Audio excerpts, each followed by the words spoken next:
આપનું સ્વાગત છે। સુરતમાં મારામારી અને ખંડણી જેવા ગંભીર ગુનાઓમાં સંડોવાયેલા એક અસામાજિક તત્વ રાજુ ભરવાડ દ્વારા તાપી નદીના કિનારા પાસે કરવામાં આવેલા ગેરકાયદેસર તબેલાનું કાપોદ્રા પોલીસે સુરત મહાનગરપાલિકાના સહયોગથી ડિમોલિશન કરાવ્યું હતું। Police inspector M. ઓસુરાને સેકન્ડ પોલીસ ઇન્સ્પેક્ટર એમ.આર. સોલંકીની સૂચના અને માર્ગદર્શન હેઠળ સર્વેલન્સ સ્ટાફના પીએસઆઈ એમ.બી. વાઘેલાએ એક ટીમ બનાવી હતી।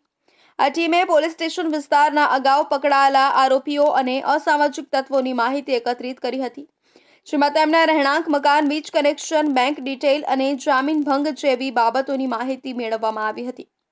તપાસ દરમિયાન માહિતી મળી હતી કે અસામાજિક તત્વોની યાદીમાં સામેલ કલા ઉર્ફે રાજુ ભરવાડ હનુમેરે તાપી નદીના કિનારે ગેરકાયદેસર તબેલો બનાવ્યો હતો।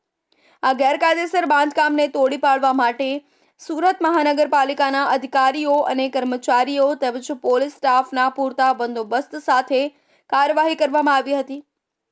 આ કાર્યવાહીમાં કાપોદ્રા પોલીસ અને એસએમસીની ટીમે સફળતાપૂર્વક કલા ઉર્ફે રાજુ ભરવાડ હનુમેરના ગેરકાયદેસર તબેલાને ડિમોલેશન કરી તોડી પાડ્યો હતો।